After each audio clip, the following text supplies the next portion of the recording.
the start of the show. To get you acclimated, feeling the flow. We'll start you off with something that's slow and let your anticipation grow. This groove is so damn funky it stinks, so crazy that it might need a shrink. So nasty that we nicknamed it Kink. One in the stink and two in the pink.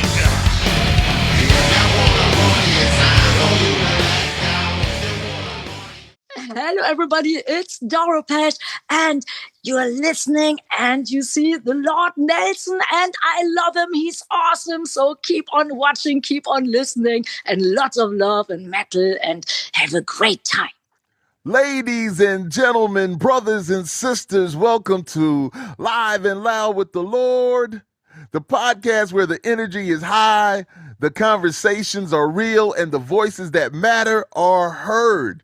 Now, of course, you know, I'm your host, the big guy with the big show, the Lord, Nelson that is, and this experience is brought to you by the Crowncast Network in association with 5 Royals ENT, where authenticity, insight, and impact collide. Boom! Ha! Yes, indeed. So now, today, we're turning the volume all the way up with a very special guest, a true power player in the music industry. He's a marketing, consulting, promotion, and distribution guru for artists and labels, and the mind behind Grizz Media 608, and the host of the incredible Tunepact podcast. Yeah, a platform dedicated to empowering creators and moving the culture forward. So family, get ready for game, gems, and real talk from a man who lives and breathes the business of music. Please welcome Leigh Pierce. What's going on, young man? Biz, you make me sound busy, and now I understand why I'm so tired all the time. That's a lot to do with it, man. Hey, man, it's all love, man. You know the feeling, though, man. Idle hands and all that, Jack. Yes, sir. Yes, sir. So my first question always, man, is where are you from, bro? I'm from southern Wisconsin. Spent a year in Michigan. Other than that, born and bred here. Right down by about 2 hours out of Chicago, actually. Yeah. So pretty fun. And I'm just here because for like 49 years, people have been telling me I need to get right with the Lord. So here I am. Fix me, bro. You are this. Maybe it's not what they had in mind, but I hear what I want to hear. So, so what's the best thing about being from there, man? Oh Jesus. Probably the friend. You find the friends real quick, especially like I grew up in a small farm town, and I've always been the weird kid for almost 50 years now. Mm-hmm. So you're having the blue mohawk when you're in a small farm town. You find out who your friends and who your enemies are real quick. So the nice thing about growing up in an area that you don't necessarily like is you learn how to read people, first of all, but then you do form those bonds with friends, and you realize how important family is too. Of course. But a big one is you learn how to read people, and that's where I got probably all my networking ability. Out of trauma, but it still works. It's still a skill. Yeah. So that's why I'd say probably my favorite thing about growing up where I did was that the skills that I learned being the weird kid, and still having fun and growing up the way I did. Indeed. Awesome. I love that. So what was your family dynamic like growing up, and how would you describe your parents? And also, do you have any siblings? I had one older sibling. She passed away in an accident over 25 years ago. My parents, there was the 4 of us, and same thing. Like we'd moved to the small town. Like I was like 6 months old. You wouldn't think that would matter, but like all my friends, they were friends with their friends because their parents were, and because their grandparents were. So even though I came into the town at 6 months old, it was still kind of an outsider. It was the same thing for my parents too, moving to the small town like that. And my dad worked in a steel plant for over 30 years. My mom worked in a hospital and then worked in an office building. They're long retired, and I actually just got them to downsize and move a little more south down by me because I've got 2 grown-ass adult sons and a grandson now. So I finally got them down closer to me. So it's always been a good time. Oh, awesome. So if you don't mind, describe who you were as a child. You kind of touched on it a little bit, but who were you really? I was 100% the weird kid. I ate Nerf footballs. I ate styrofoam plates, so I wasn't invited to a lot of picnics. I loved music. I would make mixtapes of holding the little single cassette with the handle that slid in and out. You remember those? Recording stuff off the radio, making mixtapes out of it. Yeah. I was the weird art kid, turned skater, and then just kept getting weirder, I guess. No, listen, none of that is weird, man. Listen, you say Nerf football, man. I just think about those times that, I'm a military kid, and man, all of us out there just playing with the Nerf footballs. Of course, we played with other footballs, the pigskins and everything. But man, that Nerf football when it came out was amazing. Well, everybody always had a Nerf football with a bite out of it. I was that kid. I was one that took the bite out of it. It was something about the texture. I don't know. I don't do it anymore, but I still get picked on 40 times. And you just took me up so visual, so I can see that. I remember that, and you are correct. There was always like a bite out of that Nerf football. It was always somebody's weird little brother got a hold of it and took a chunk out of the football. I was the weird little brother. See, I always thought it was the dog that would grab it and sling it around. And you say it was you. Oh, that's awesome, man. So what was the predominant music played in your household, and when did you find the music that would define your teenage years? Oh, for my parents, my mom listened to a lot of old country. Well, it wasn't old then, right? I mean, stuff from like Statler Brothers, Oak Ridge Boys, Alabama. But like my grandpa, he was from Tennessee, so there's a lot of Johnny Cash, Tennessee Ernie Ford. And stuff like that I grew up on. Then my dad was more into, I would say 70s rock, but it was literally the 70s, so it was just rock. Yeah. Yes. Aerosmith, ZZ Top, great and stuff time. like Yes. that. So I've still got, actually, since they moved, I've got all their records. So it was the records I was listening to over 45 years ago. Wow. The exact same ones, the Amboy Dukes, the Arlo Guthrie, and all of that. So I've actually got the physical records that, got me into music now. So that's pretty cool. No, that's awesome, man, because when you say the country, I had so many friends that listen to country music. When you say Statler Brothers, Oak Ridge Boys, and all those things like that, Alabama, Ronnie Millsap, Charlie Pride, all of those people, man,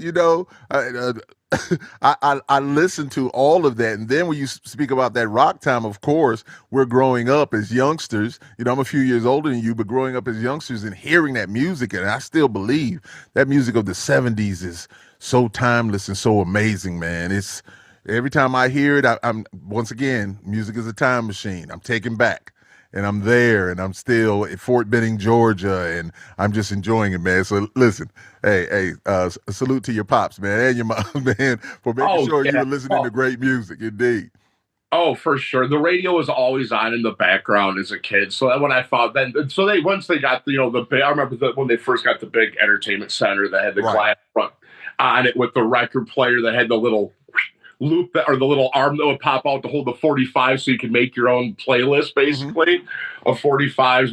I used to listen to it all the time. Of course. And I kind of inherited, well, I did end up inheriting the records, but yeah, I was probably, well, it was being the weird skater kid is when I found all the music I started liking. I picked up a copy of Thrasher magazine and they'd have the Thrasher skate rock compilation cassettes you could order that you could mail order, and it was all bands I'd never heard of, and that's where I got into all the fun stuff that I grew up on. The Dayglow Abortions, RKL, MOD. They all had initials for names. All the old skate rock bands like DRI and Sacred Reich and the thrash metal, Anthrax, and then that all kind of, I love the crossover thrash stuff.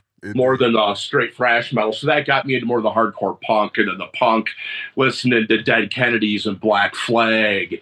That was the two main ones I listened to through, and the Stooges and Ramones too, of course. Right, indeed. And see, I always grew up, I loved surf music too. Beach Boys, Jan and Dean, Safari, stuff like that. Yes. that got me into like the Ramones, because like I think even Joey Ramone said without the Beach Boys there would have been no Ramones. Right. And I mean and those surf rhythms, well, even Dead Kennedys. I mean, East Bay Ray, he's a surf guitarist. He ain't a punk guitarist. He's a surf guitarist. He's a master at it. He doesn't get enough credit. So yeah, there's always those surf rhythms too. So I always like the two sides of the punk, the more hardcore stuff like Black Flag and Dead Kennedys, and then the more pop stuff like Ramones. And so that just kind of went from there. And I mean, I listened to just about everything. I'm literally the guy I listen to all music, especially now. The older I get, the more I like the music that I didn't like from my teenage years. Those pop hits, those one-hit wonders it's a time capsule, man. It takes you back to a different time. And for some reason, it's the music we didn't like that has more memories. And of course, that's probably because I'm still listening to the same albums from 1993. Of course. So they don't trigger as much as another song that I hadn't heard that was a top 10 hit in 1993. Well, it's just, once again, man, music is a time machine, man, and it's just the greatest thing in the world, man. Like I said, when I was on your show, and what an amazing show, man. So before you went to school for marketing, we're gonna move a little ahead. Were you excited about anything else as a possible career? No, actually, from when I was the weird little kid, I always loved advertising and marketing. It sounds weird, but like I was more interested in the commercials and the cartoons. When like the toy catalog, the Sears toy catalog will come out, dating us, man. Everybody's like, what's Sears? What's a catalog? But when that toy catalog would come out, I was blown away by the copy and by the layout and the graphics. I didn't care about the toys. Right. And so it always interested me. Like I'd make my own like fake concert posters and stuff when I was a kid. So because I could go online to get a graphic or even download something, or even it was hard to even mail order. You had to find a catalog before even mail order. So usually one catalog led to another, or magazines. So it was always making stuff myself. But I always wanted to get into advertising, but 31 going on 32 years ago when I graduated high school, marketing meant going to school for commercial art, meant going to school for business marketing, moving somewhere else in the country for work, if not for school as well. That wasn't in the cards. I was already having alcohol issues. I've been clean and sober 9 years now. But so it was not in the cards back then. That would have been 4 to 6 years of schooling and moving. It wasn't going to happen for an 18-year-old kid from Wisconsin. Well, jump ahead and ended up got married. Now I said 2 grown sons. Youngest was diagnosed with autism when he was just right before he was 3. So I took on the stay-at-home dad role because he needed a lot more help at home with in-home therapy and stuff. And so I used that time to network. I'd always help my friends' bands.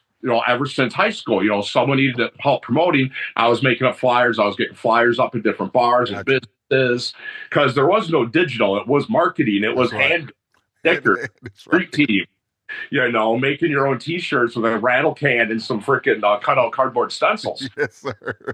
And getting stuff out there. I've been doing that for over 35 years now.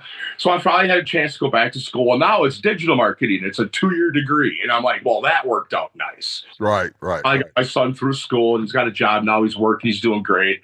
So I'm like, all right, now my time. So I'll go back and everybody's like, and I was actually working for a music venue doing social media management. Everybody's like, you're going to have to go into the music industry. I'm like, fuck no. I do not want to work with musicians. They're an absolute nightmare because marketing for when it comes to music, you're taking somebody that's a child. It means a lot. And for some people that are children, they don't have families. Their music is what they have. That's right. And trying to get them to sell it is not easy. Even the best musician, if they wanted to market, they would have went to school for marketing. Plain and simple. So I was like, there's no way I'm ever going to work in the music industry. I wanted to go work for a marketing firm where we'd have clients come in and I'd have my whole team of creatives and we'd come up with the best advertisements and stuff you would ever see. Stuff that would blow Super Bowl halftime commercials out of the, And I'm like, that's what my goal was. And sure enough, I'm like, get out of school. And I'm looking, well, I wasn't even quite done yet. It was just like 2 days ago, or yesterday it might have been, was a year ago that I got my degree, that I graduated. Right.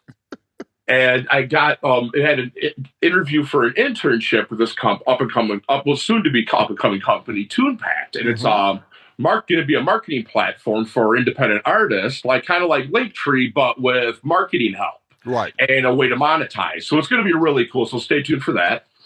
But I was supposed to be working one-on-one with the artist. And I'm like, I don't want to do it, but it's something I'm good at. Whatever. I'll do that until I get done with school and I can find a real job. And after about the second interview, he starts talking about a podcast. I'm like, what the hell? And he's like, you have a podcast? I'm like, well, yeah. But that was me logging on to Zoom, and my buddy in Canada, who I've never met, did all the editing and uploaded it. So I could figure it out. Sure. So I ended up with the music marketing podcast for Tunepact and started doing that, and ended up getting an opportunity from a friend of mine to help with some distribution because they're from Denmark and it costs too much to ship to the U.S. So I decided it was time to start my own company. Ended up having to quit the other job that I had working for a record label, right? Who I met through the podcast, of course, because networking. And so now, so 1 year after graduating, I just officially recorded my 50th episode of the podcast on Tuesday. Congratulations. And 5 clients, and I'm locking 2 more clients down for my own business now, all within a year. So was not the direct trajectory I thought, but I got what I initially wanted. I wanted a marketing firm where I had a team of creatives underneath me. Those creatives happen to be my clients now, though. There's musicians, there's artists, and so it's fun. It's not where I thought things were going to go, but it's absolutely perfect. And I got to meet you, and I'm here today. Hey, man, no, that's awesome. And I'm glad that you were very thorough about it. And, you answered so many questions. I didn't even have to get into it, man. I just let you know you're a professional. You're a professional, man. So you're speaking about it, and let's talk about the name, Grizz Media 608. So how did that really come to life? So when, how did you come up with that name? How did you make that happen? Yeah. Oh, that's actually funny. So my name's Leigh. Everybody calls me Grizzly, or used to, because I used to be 290 pounds, the beard down here. I used to compete in strongman and Highland games, pulling semis, throwing hammers and shit like that. So everybody called me Grizzly because I was this big son of a beard. And now I'm 50 and not. So, but the name stuck, and everybody just shortened it to Grizz. So, and 6 points the area that I live in. Got you. No. That's all. That's awesome. Yeah, we always laugh because I was 130 pounds when I got married, and I ended up being 290. I was more than twice the weight from when we got married. Right. Hey, listen, I understand. I'm a big guy. Listen, I've always fluctuated around that weight up and down, man, and get down to 250, 60, and come back up to 290, 300. So I understand it. Indeed. So you've worked with a lot of artists now at different stages. So when someone comes to you, what's the first thing you're listening for when they explain their situation to you? First 2 things I usually ask is, first off is, tell me your background, not just music, but outside of that, because that's going to help understand who they are. Second is, where do you want to go? Because some bands, you think every band's I want to play Warped Tour. Mm-hmm. Well, yeah, everybody wants to, but if you've got a 6-piece band and you all got jobs, 4 of you are married, and there's 7 kids between you, it's not realistic, and it's almost a waste of time. Because there's no way all the band members can do. I hate to say that's not a waste of time. If you could do it, I mean, God, yeah, of course. But is it realistic? And you got to figure out what your realistic goals are. Of course. Because I want to know what someone's definition of success is, so I can help them achieve that. Yeah. Is success fame? To me, it's not. To me, success is longevity. Yes. And especially the real success is longevity with. The longer you do it, the less effort you got to put in because you've got it running. If you can get any business, and the music industry is business, music is a product. I'm not trying to cheapen it, but in the bigger sense, it is if you're trying to make a living doing it. Of course. And so every product you know, it needs to be pushed, but it's got its own life. So I need to I always try to understand, like, where do you want to do with this? Where do you want to go with it? And then that way, then I can try to help them build and see what are they looking for. Because the big thing is it all comes down to what they're comfortable with. Because if I know a lot of artists that just won't go on social media. You're not going to have a career then. That's just the changing world. I hate to say. I think I'd be a grandpa pushing like, you got to get on your Facebook, but literally it's make or break nowadays. So I just always try to find out where do you want to be? Where do you see the band going? You know, and then what is your idea of success? No doubt, no doubt. That's great. That's great indeed. And so, well, let me ask you this: Do a lot of artists think they need more promotion from your perspective? And if so, how often is the real issue more of strategy or lack of it? Oh, 100%. It's lack. It's one of two things. It's lack of strategy or the lack of time put in, which is not always any fault to the artist. Like I said, they're musicians. They're not marketers. They don't realize how important literally getting on and posting on all of your platforms 5 times a day, 7 days a week. How like that it sucks. I mean, how do you even come up with that much content? And so there's the time involved, whether they have it to put in or they're not willing to, and then just the actual strategy of doing it. Because I mean, like I research, like I know what days of the week, what content people are looking for. Right. Like I know what days are they watching the most long form video, what days are the biggest streaming days, what are the biggest shopping days. And then I know how to get into your analytics to look and say, hey, look, on Wednesdays at noon is the biggest day for all of your followers. I don't care if you're at work, schedule something to post that time. It's going to get seen by more people than anything else you ever post. Gotcha. And so it's people, it's nowadays, I'm just as bad. You're just as bad. We're so used to getting anything we need when we need it because of our phones and our smart devices. We've now trained ourselves. We've untrained ourselves. We can't get there on our own. We can't get from A to Z anymore. We need our hands held and walk through step by step. That's why when we end our show, we both have to say what? Like and subscribe. Duh, you should fucking know that. But we have to tell you. We do too. I need to hear it too. I'm just as bad.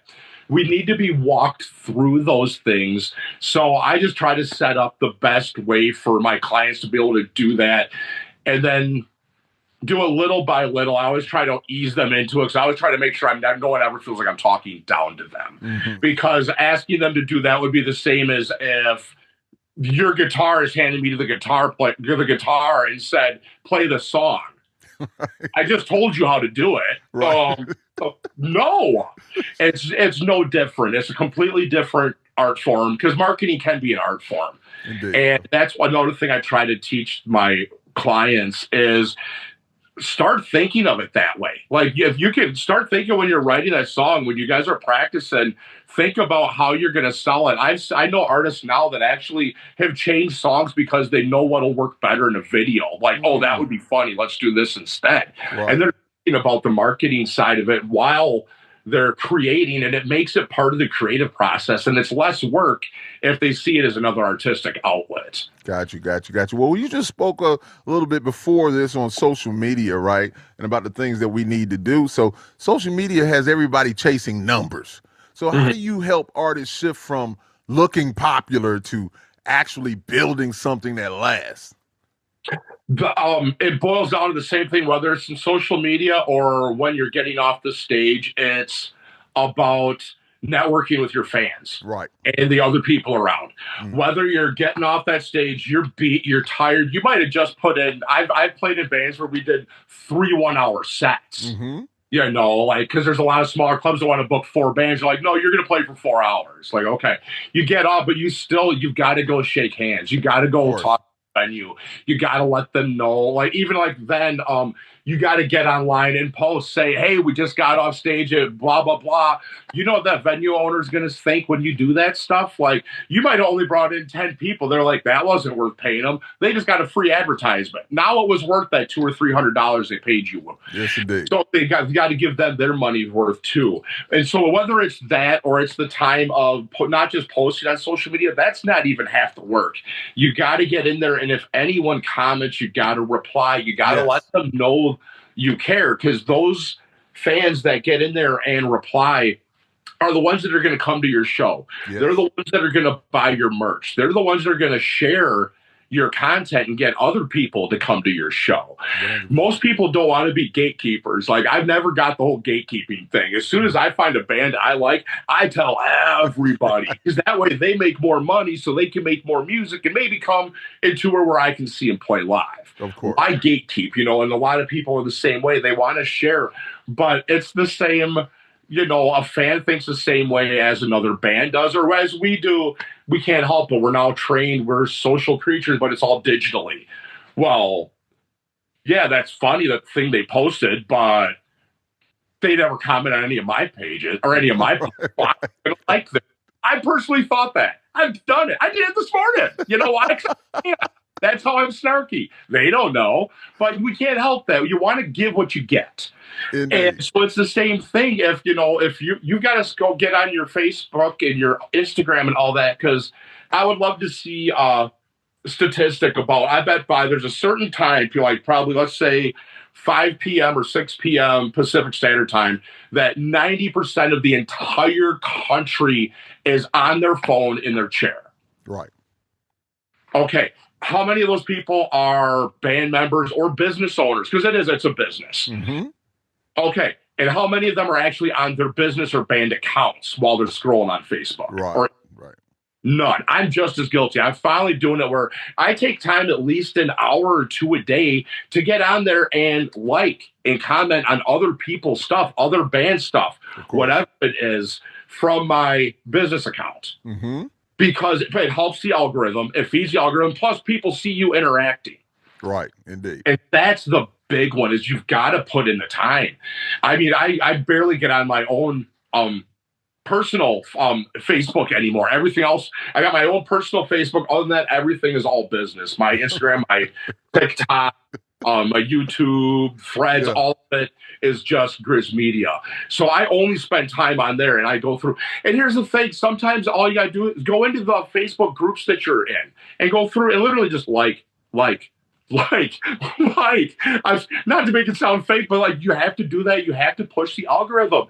And what else would you be doing? You'd be on your own scrolling through reels. That's right. Anyways, do the same thing as do it through your business account, your band account, your label account, whatever that is. Get in there and let other people know that you're paying attention to them.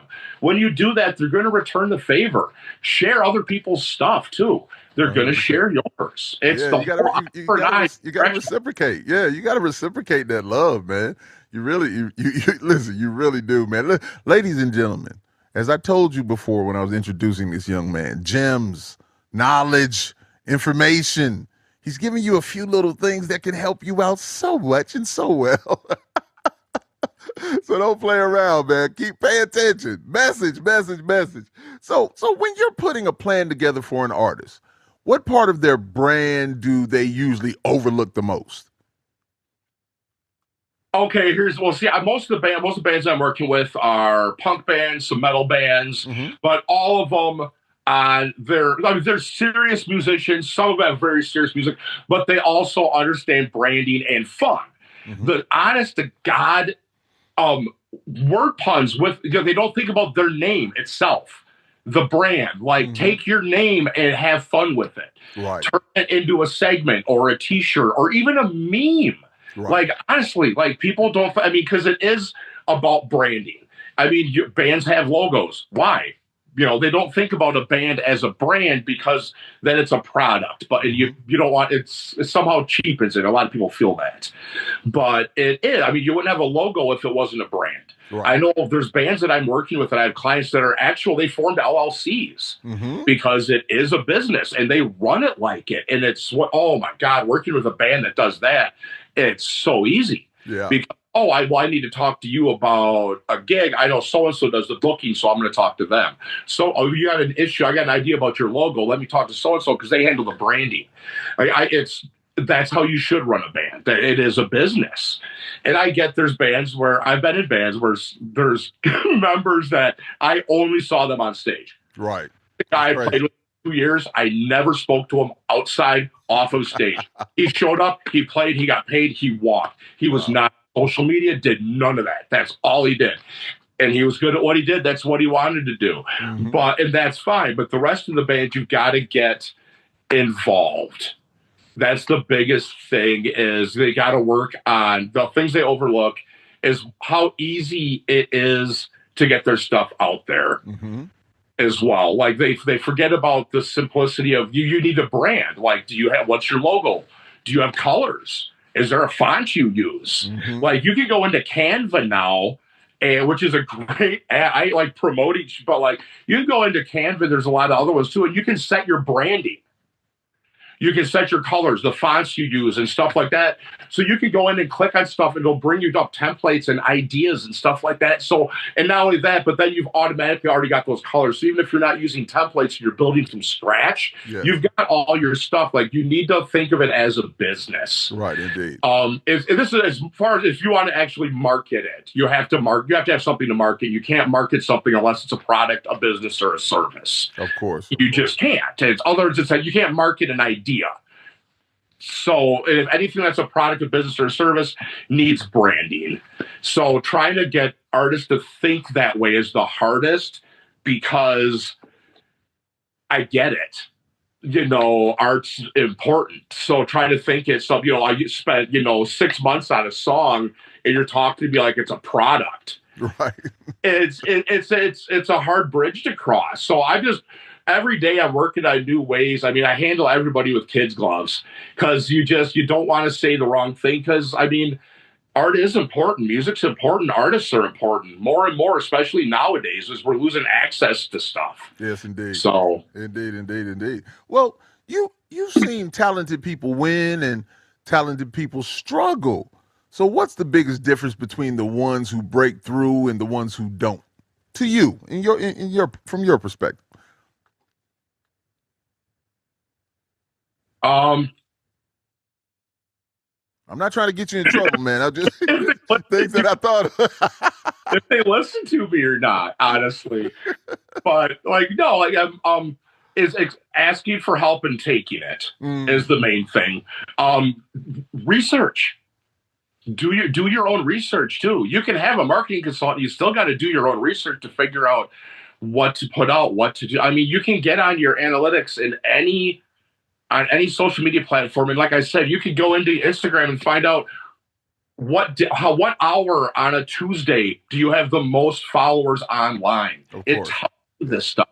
Do your research and get in there. And that counts for, you've got your phone. You can literally just pick it up, talk into it, and say, hey, what is the best time of a week to drop a new track? And it's going to tell you. You can even go into more detail by what genre. You can study this stuff. There's access to everything you could ever wonder. Someone has already thought about it, and the information's out there. You can go and see how many people even know who their target audience is. Everybody thinks they do.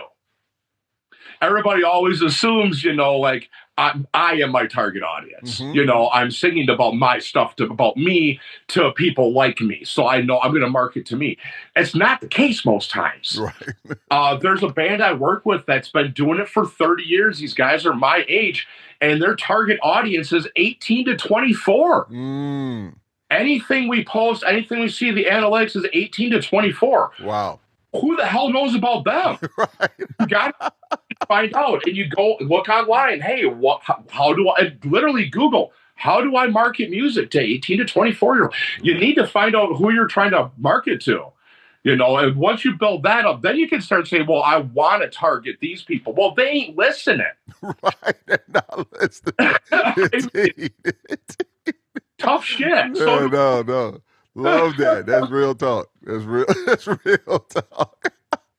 You got to know who's buying your music. And then you can figure out why. Right. Indeed. And then you then build from there. But yeah, you got to find your target audience, and it's all just doing the research to find out, and then find out, okay, well now my audience is 18 to 24 male. Well, then you can get online and look, what platforms do they use? There's one, it's called the Pew Research Institute, I think, PEW, Pew, like a church pew. And you can find, go on there and you can find the analytics for what demographic uses which platforms. Right. Most. So you can do your research and find out, hey, this is who listens to me.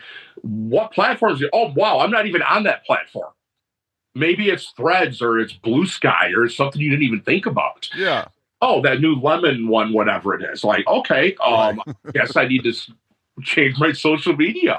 And that thing, I think we talked about that too. You got to adapt. Of course. You got to be able to pivot, man, especially during, today. Things are not the same as they were back when. They're just not. And if you don't hop aboard that train, you're going to get left behind. It's just that simple. So as you said so many times within this conversation, you've got to put the time in to do the things that you need to do to be successful, man. So I love that, man. Thank you for that. So you also, I know a lot of bands that had some of their best years was COVID lockdown.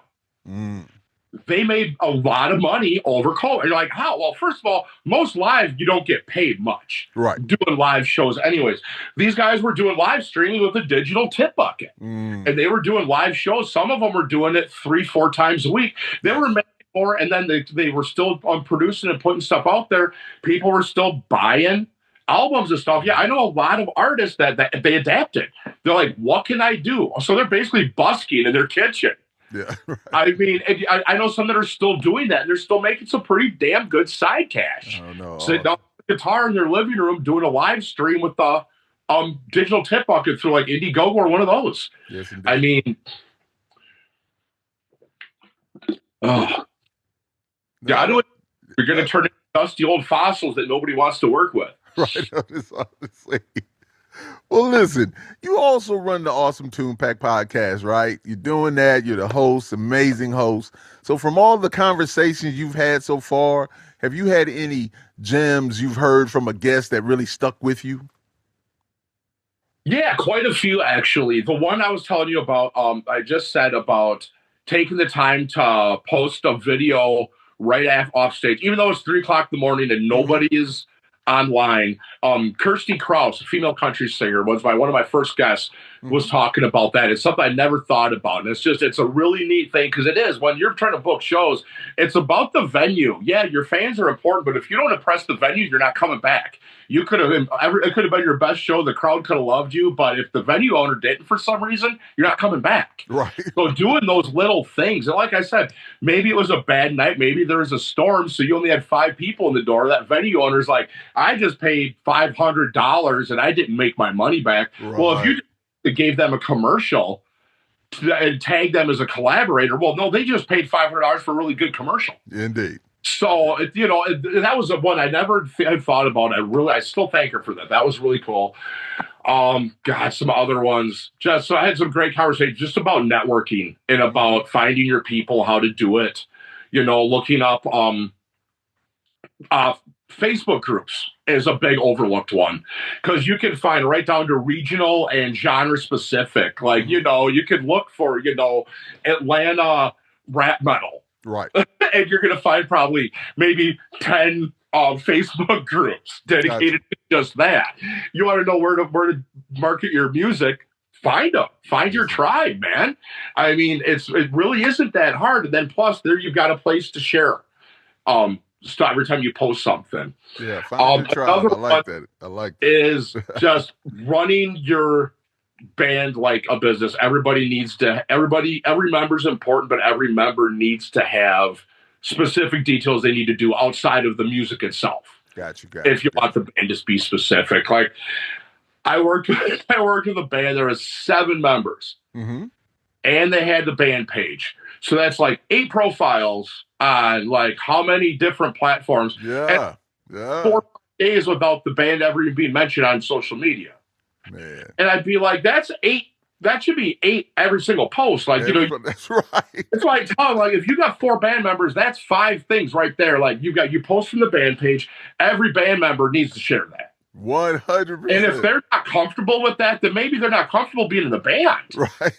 If you're talking about dedication and wanting to grow, I mean, if this is a bunch of, you know, it's a bunch of dads, this is what they do on the weekends or having fun, then I get it. But if you're like, no, we want to get on Warped Tour, okay, why is your drummer hasn't shared a single band thing? Why does your drummer have 5,000 friends, but your band page only has 500 followers? Right. Indeed. Why the hell hasn't he done click those 3 dots and said invite all friends? Right. There's a lot of things people, you know, everyone needs to pull their own weight. Indeed. And it's up to bands to figure that out before they can really move forward. I love that. And you can't build a house without a foundation. You're keeping it real and staying true to the game right there, my brother. Yes, indeed. So with all the data, streams, and metrics out there, which we're talking about, what should artists actually care about?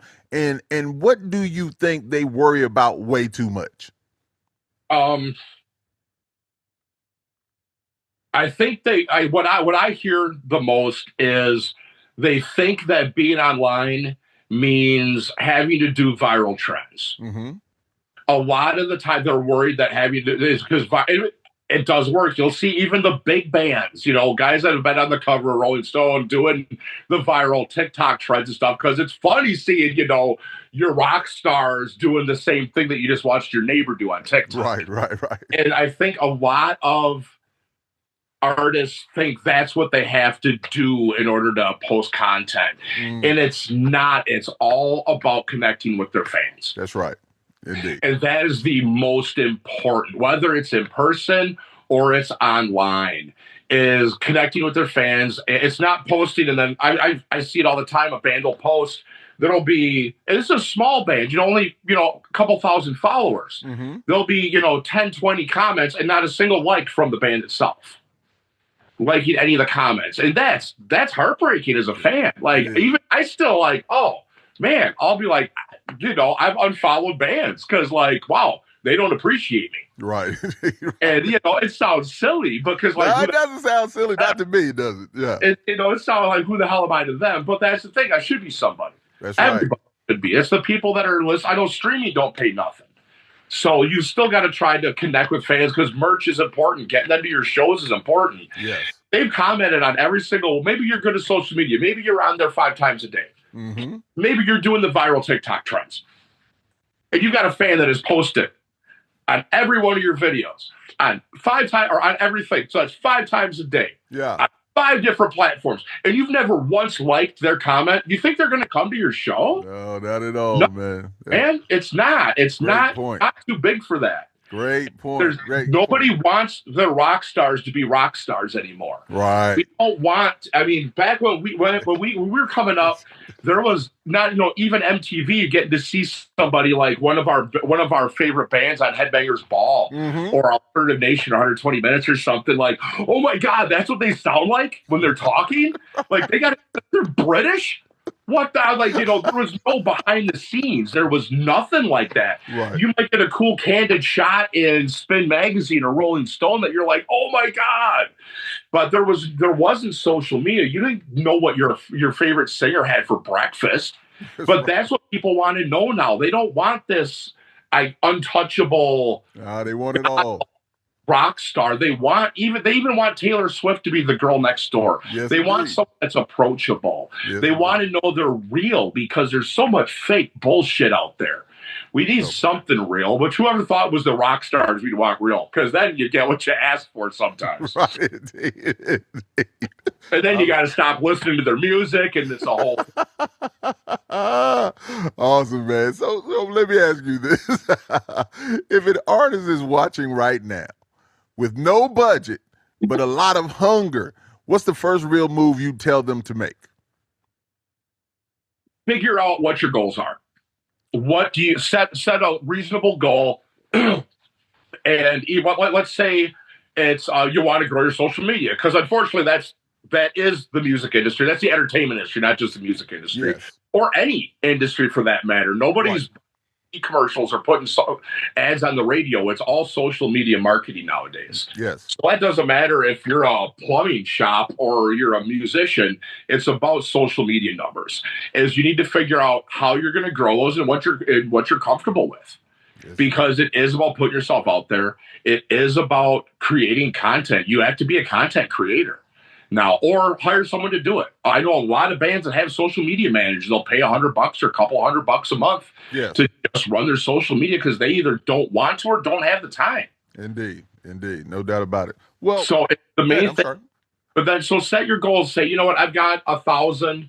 You know, I've never really pushed, try to get followers, but I've been sitting at 1,000 for whatever. I'd like to obviously grow that. Well, say, okay. Say you want to grow it to say 1,500 by the end of next. Give yourself a month, and then say, okay, how am I going to do this? And then start building yourself a plan. You know, and that's going to be simple stuff. Start with what you know you can do before you even have to Google anything. Say, what do I think I can do in order to do that? And then go on and look. You know, go on and Google that and look. What do you need to do? Hey, AI's taking over the damn world. Use it to your benefit. Go on ChatGPT and ask it, hey, what are some good ways to do this? Because it's gonna search all those articles for you, or just go on Google and do it, whatever. Go on Reddit, man. Go ahead. You want some opinions? Go on Reddit or you want to know what you're doing wrong? They'll fucking tell you. They'll tell you. You'll have to pick through some mean son of a bitches, but you will get some good. It's unfiltered. They don't care about your feelings. But yeah, go ask other people, man. Look into podcasts. Yes. Figure out what you're going to do and find out what you're comfortable doing. Because it doesn't matter if you're talking about, you know, I want to grow my numbers, or hey, I want to release a single. How am I going to go about doing that and making, like, obviously nobody's buying cassette singles or CD singles anymore. Nobody's downloading the new single. They're just getting it on their streaming. Right. So how can I advertise this the best where it could still bring me something? Because you're not making any money on that streaming. Let's be realistic. Listen, that's why Matt and I, with Plastic Catastrophe with Lord Nelson, we're doing our best to draw people to our Bandzoogle page, which is like, you know, straight access to us, you know, if you want it. And yeah, man. And once again, you still just got to put it out there, man. And I think the people who have gone out there, the fans who have said like, hey, we're going to go out there and, as I like to say, download the single or whatever like that is. So, man, it is difficult for, you know, bands to get, but you've got to get out there and put in that time. You just really, really do. You just really, really do. And you've given such great information, young man. So let me ask you this right here. For someone thinking about working with Grizz Media 608, what does a good fit look like to you? And just as important, who should probably not call you?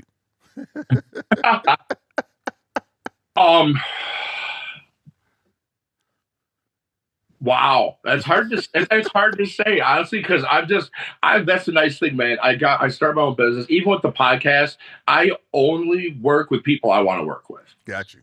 If you're not chill, if you're not cool, if you ain't got the same vibe as me, I will not work with you. Like we were talking, I said, you will never know if I had a bad episode of my podcast. Right. Because I'm deleting. Actually, I ain't deleting. I'm going to keep it. Because then when that person's like, why didn't you? I will put those. I got receipts. I will show you why I will not hang out with you and why you're not going to be on my phone. Why? Because, like, honestly, like, we do good. I got a great life. I love my life, my house, my wife, my kids, my grandson. This is my basement studio. I got different walls for my podcast walls over here. My promo wall for my business is over here. My other one's over. I literally have different backgrounds for everything.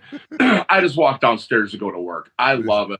So there's no amount of money could anybody pay me to work with someone I don't want to work with. Indeed. So if someone wants to work with me, first they need to know I'm annoying as hell. I am very high energy, I'm a puppy. I'm a golden puppy. I am easily excitable. I get very excited about things, but it's contagious, and I get people excited about their projects too. Of course. The other thing is I'm annoying because, like, I'm going to message you. I talk to every one of my clients every day. At least I try to. And that's even if these are people in different time zones. I've got clients. Most of my clients are on the West Coast, so I got to sit around and wait for them to get up in the morning. Right. But I've got clients in Denmark, in Scotland, and a new one in South Korea. So I get up at 4 o'clock in the morning to talk to the ones that are in South Korea. Then I know that I got to stay up till 10 o'clock at night because I got to talk to the ones that are getting off work on the West Coast. So, people need to know that they got to work though too, because I always call I call it an ask hole, and that's somebody that asks you for advice. And then you take the time to work up a plan and tell them here's what you should do. And then they don't do it. It's an asshole. Don't make me waste my time making up a marketing plan or a social media schedule for you if I message you every single day and tell you to do it. Yes, indeed. Why are you paying me to be annoying to you? I'm like, I'm okay with it. It's kind of fun. Like, people literally pay me to boss them around. No, and it's love. You've gotta be open to that, man. Also, when you hire somebody who is a professional as you are, you hired them for a reason. So pay attention, listen, carry out the things that they ask you to do, man. And once again, don't waste their time and waste your money. Yeah. Well, it's not even like, I mean, they're never really wasting my time, because I'm going to do it. I'm going to do what I do, whether the people that I'm working with, and this goes from before I even had my own business, just like friends and bands that I played in or worked with. Right. I'm always going to still put in 100%. I always get, I've been screwed over so many times, but that's okay. Anyone that ever asked, they always know I put in 100%. Yes, even if it was not a 0% project, that 0% got accomplished on. So I always, even if I work with someone, I'm like, this probably isn't going to be going anywhere. I'm going to still keep doing that. So, because then at least I know at the end of the day, if someone's like, well, how'd that work? And they're like, well, they told me to do this. Well, that I know I did my best. Of course. And no one's going to be able to say, well, he didn't help me. No, I did. You weren't able to put the time in, or you either weren't able to, or didn't feel the need, or didn't understand what it is. And that's the main thing is I don't ask a lot. I don't think, but that's sort of thing that we were saying, what do I ask when I first get a new client? Is I ask, what is your weekly schedule? Like, I want to know, when do you wake up? When are you at work? When are you at home? What time do you go to bed? Like, it sounds stupid, but like, I want to know, because we're different time zones. And I want to know hey, this is the times that your band fans are most active due to your, according to your analytics on your social media. So either you're at work, but so-and-so, the bass player, works second shift, so you need to have him post stuff, or you guys need to. So I really try to get in there, and I can come off as a lot sometimes, and I get that. I get told that a lot, and I'm okay with it. I'd rather be a lot than not enough. Of course. So, but that's the main thing is people, if you're going to open up and ask someone for help, be open. And what also about you, let them know if you're like, I like what they're saying, but I disagree with this or this part of it. Tell them that. This is the same thing. I work with production companies. I work with a lot of others that I partner with that aren't my clients. And it's the same thing. And I'm like, I was working with an artist working on a logo, and I'm like, it isn't exactly what I want, but I see exactly what I explained. I could see where he came up with that instead. So I'm like, oh, okay. So now, instead of being like, yeah, and then never using it, or being like, no, I'm like, okay, so I explain, this, and then we're moving forward again. Of course. I'm going to continue to use this guy because he's awesome. Yeah. And it's the same thing with any service or anyone that you're working with. So if someone's working with me and they're like, well, I didn't get anything out of it, that was a waste of money. Okay, well, let's see. I asked you to do this. Did you do that? You did? Okay, I asked this. Did that work? Okay, well, let's adjust. How about we try this? And then they'll say, oh, yeah, that's a good idea. So it's all about communicating. I mean, we got to communicate. I mean, we've got the easiest way to communicate, more ways than ever in history. And we all are. And I get this, and that's why I always handle musicians, because artists are important. They're so important. I've always felt that artists and creatives were almost like a higher form of evolution, because they understand the importance of what gets put out in the world. Whether it's their physical things they're putting out, their music, their painting, or what they're putting out as a person, as a vibe, as a personality, as, communicating. So I always try to show the same amount of respect and understand, like, they got what they're do. I could never fucking do. No matter. I couldn't take the 49 years of that I've been up to this point, do what they do, and be as good as what they're doing. I couldn't do that. That's what they do.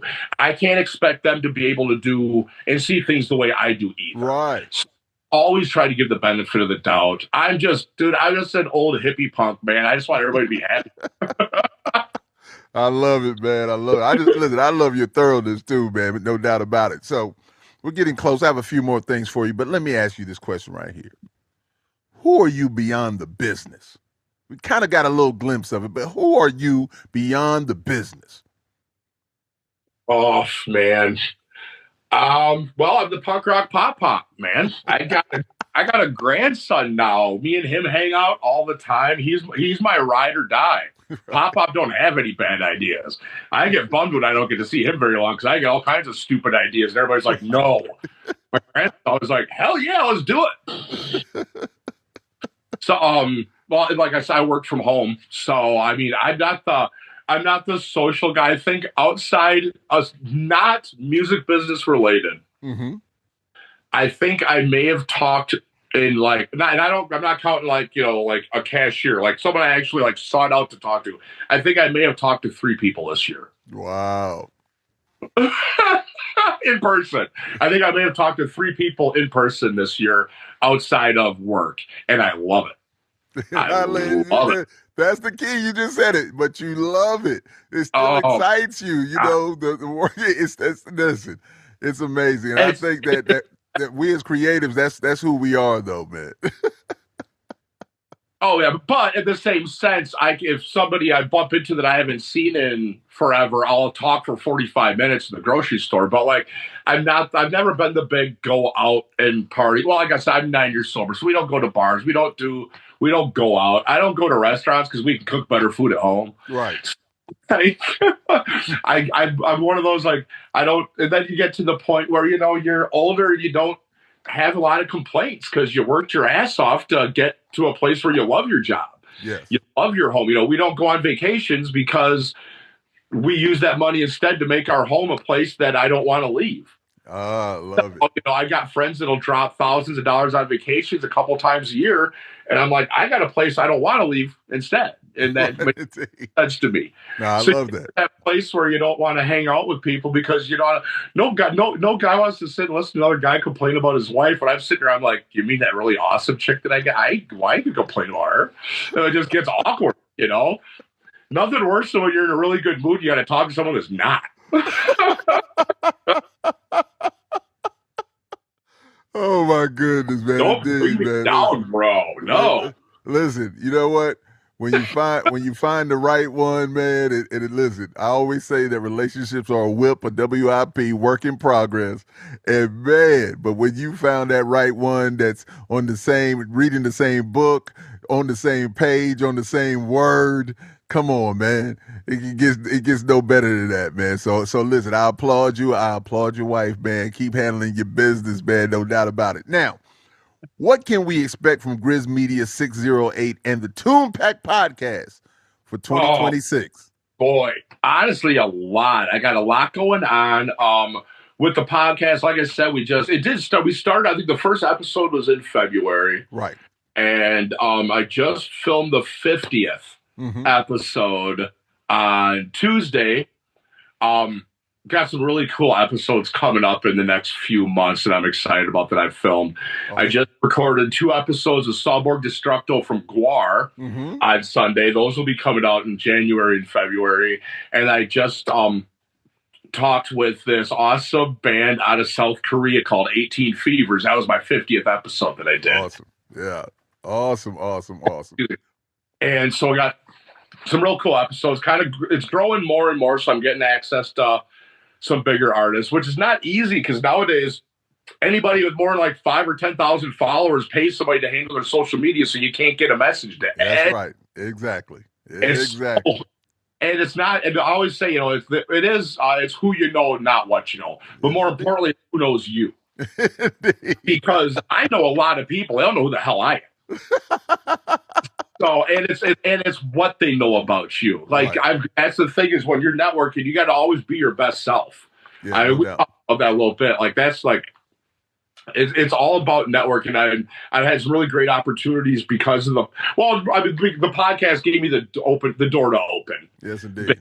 With a lot of connections I've been able to make. It's been a lot of fun. Yes. I'm working with a band called The Chains out of Denmark. It's this awesome boss reggae ska band. Right. They have issues with U.S. distribution because of the orange turd and his tariffs. So I hooked them up with a vinyl pressing plant here in Wisconsin, and I'm handling all their U.S. distribution starting 2026. Awesome. So all their fans will actually be able to get vinyl for the first time. Awesome. And some U.S. only T-shirts. So keep an eye on that. Actually, hold on a second. I got a whole thing. What's coming up? Look at this. Of course, the marketing guys got notes. I got receipts, bro. But yeah, check them out. It's The Chains. It's chainscph.bandcamp. Check them out. Doing the pre-order. And then I've got, oh boy, like I said, one of my very first clients was 1876, an indigenous punk band out of Portland. Right. Incredible band. They're important. Their message is important. You need to listen to these guys. They just had their last EP. They've done 4 EPs. Powwow Punk Rock Part 4 came out this year. Check it out. They got a bunch of cool merch, and they got some big stuff coming up in 2026. Awesome. So keep an eye on that. And that's 1876band.com. And then hold on. I got piles of them here.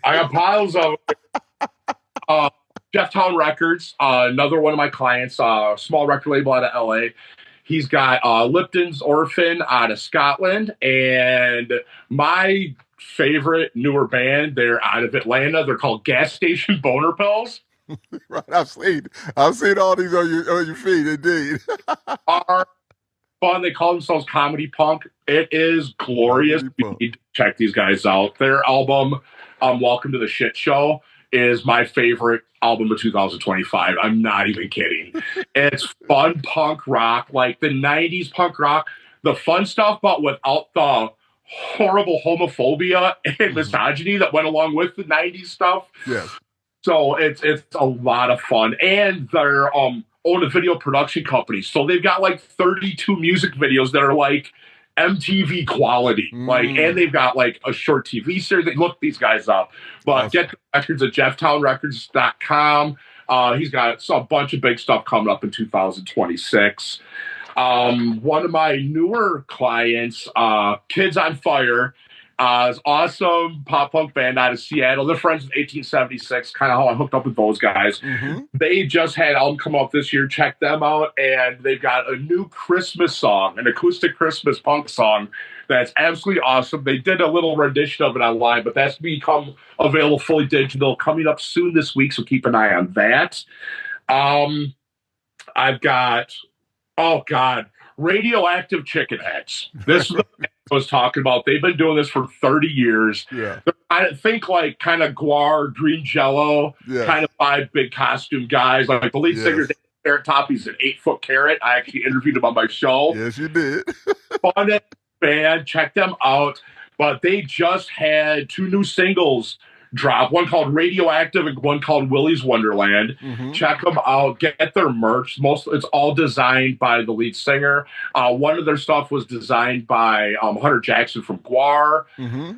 They're absolutely awesome. They've been doing this for 30 years. They're so fun. If you want some fun music, you just shut your brain off to it, put on. Check out Radioactive Chicken Heads.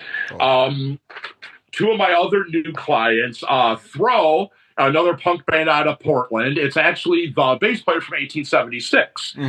They just got back to working on something that was done back a few years ago. They're finally getting back to it because after 1876 started up, Jake got busy with that. So they finally were able to get back to working on the project Throw. And their album Medical Science Was of No Help just dropped on the 8th. You can get it at throwpdx.bandcamp. They got tapes and shirts. Really good. Also check out Sad Times Productions. That's his production company. And then I was talking about 18 Fevers. This band is awesome. So this is one of those nightmares to try to find these guys. I came across them. I think it might have been Instagram or one of those. And it was a post where a song was playing. I'm like, oh, and then I scroll, but like 6 different bands were tagged in it, but none of them are named. So I'm trying to put the faces with the song. It took me like a week listening to, of course, I found a bunch of other cool bands, but found this band, 18 Fevers, and they call themselves a death punk disco band. Okay. Seoul, Korea. I just started working with them. They're absolutely awesome. They're a lot of fun. Female fronted band.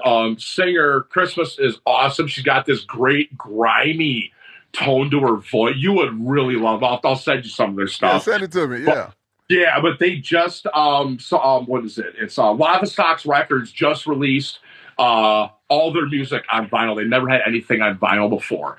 So check that out. You can get it at 18fevers.com.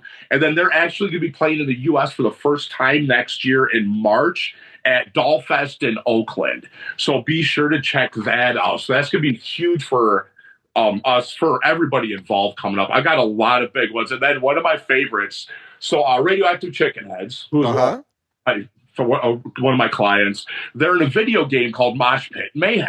Okay. By indie developer called Stoner Games. Gotta love that. Obviously, it's gonna be cool. And it's got kind of like a PS2 fighting kind of vibe. Honestly, it's got a vibe that reminds me of the old Def Jam Vendetta. Oh, really? Because it's all music related too. So and it's a mosh pit. You're in there crowd killing. You're trying to beat everybody up. You have to pick what band you mosh to and fight to. And they've got the band and then 3 of their songs. So it's really cool. So Stoner Games, Mosh Pit Mayhem. That's another one of my clients now. And they're doing updates. It's available on Steam right now. And every month is updates with more bands. And I don't want to tell you who's coming up, but there's some really big ones. I've got some of my clients and some kind of Grizz Media adjacent ones coming up. So it's definitely worth a check. It's a lot of fun. I never thought I'd be diving into the video game world, but here I didn't think I'd be doing the music industry thing either. Hey, you got to handle business, baby. Make sure I got everybody. I think I got everybody.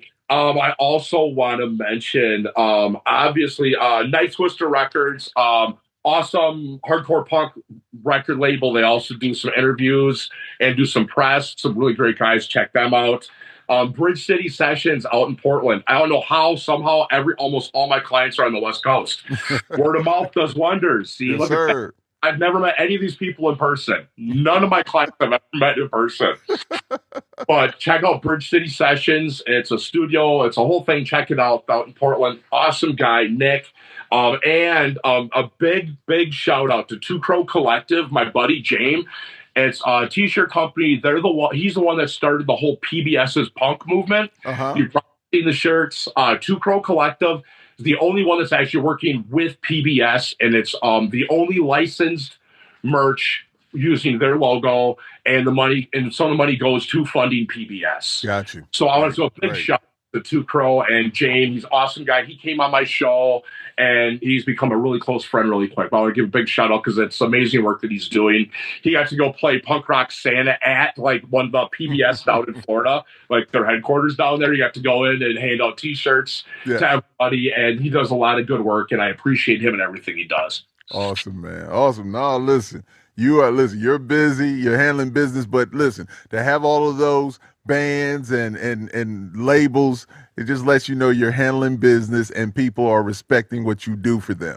So that's awesome, man. I applaud you, young man. So my last question. Yes. What was the last song you listened to? Oh, jeez. The last song I listened to was by Gas Station Boner Pills, and the song was Is Your Mother Single, Can Your Father Fight?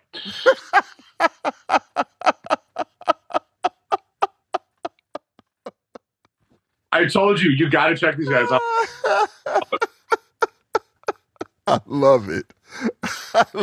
I'm so visual, man. I'm picturing all that, man. It is so crazy. Well, they do videos. Like I said, they were a production company before they did. Right. And they're all actors, too. They do like SNL type skits that are way better than SNL's put out. So like every music video is just it's the funniest damn thing. And they're gonna be on my show. I can't wait to talk with them and find out like if they're one of those like they write the songs based on like they're writing movie scripts. Because awesome. Comedy punk rock, but they're so funny. I love that. I will always be a 15-year-old boy. Right. So they know their target market. Awesome. Post midlife guys that are still 15-year-old boys. It's beautiful. Well, young man, the floor is yours. Please let my watchers and listeners know where they can reach you for your services and peep your amazing podcast. All right. On all my socials, it's Grizz Media. Look on it's at Grizz Media 608 at everything. So you can find me on all of those, or find the Lord if you're watching this. I'm probably tagged as collaborator, and if not, I've tagged him quite a few times, so he can find you right through your stuff. And for the same with the Tunepact, you can look up Tunepact. It's TUNEPACT, Tunepact. You can find them at tunepact.com or find them through tagging me through my stuff on, especially look on Instagram, be able to find through there. Yeah, that's about it. And that's same with, and then YouTube as well. It's Grizz Media 608 and Tunepact on there as well. Yeah, you got some episodes coming up. I'm excited. 2026 could be huge. 2025 was busy. Yes, 2026 get busier. Well, we're looking forward to it, and I want to once again thank you for having me on your show, and I'm glad to be able to reciprocate that, man. It's been great. It's been informational. It's been entertaining, and I pray that when people watch this or listen to it, they get that good information, and if they need your services, because bands out there, you need his services. You really, really do. He's knowledgeable, and he's going to handle business, and he's going to work hard for you. So, hey, man, thank you. I started up doing some wholesale distribution for some of my clients and some other clients as well. There's a handful of record stores and like skate shops I'm trying to get records in, and it's like, yeah, who cares that if there's 3 or 4 stores in southern Wisconsin or northern Illinois, there's like 2,000 people in town. Mm-hmm. But you got to remember is record stores put on a lot of shows, yes, and sponsor a lot of shows. So for a band that's from Portland or from Florida, if there's 3 record stores within an hour of each other that are all selling your record, well, guess what? Now you've got a new location that you can probably stop when you're playing a Midwest tour or something like that. Yes. And it's just sometimes that's just a goal for bands. They want to see their record in a store. No doubt. Where they're buying outright, so it's not consignment, stuff like that. Mm-hmm. But yeah, so I've been trying to get some records and CDs and even cassettes into a couple of their ones CBD store. So I got a couple of head shops and some record stores. We're trying to do some distribution. So for those guys, also I got to throw out there's a band called Big Fucking Skull out of Minneapolis. Sunflower Fox and Chicken Leg, 70s rock revival band. Check them out. Imagine if Allman Brothers had a sister. Female fronted, fantastic. Love it. Some other of my distro clients, Phantom AD. Check this guy out. He think like 50s sci-fi horror vibe monster, but a rock guy. Yeah. Cool, really fun guy. And also Belushi Speedball, thrash metal band. I handle some of their stuff as well. So yes, more plugs. I know. It's what I do.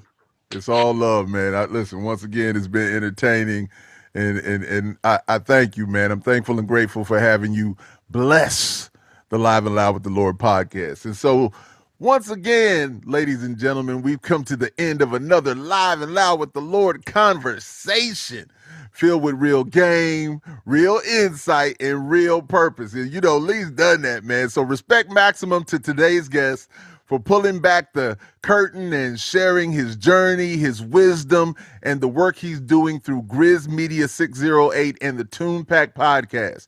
Salute to everyone out there building, learning, and staying the course. To the day ones of mine and the new faces tuning in, your time and your attention never goes unnoticed. This platform exists because of you, the thinkers, the doers, and the ones still believing in something bigger.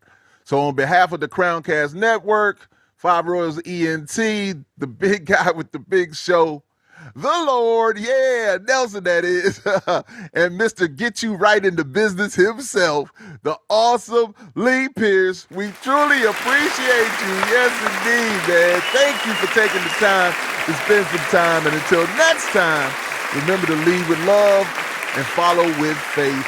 Peace and abundant blessings to you and for you.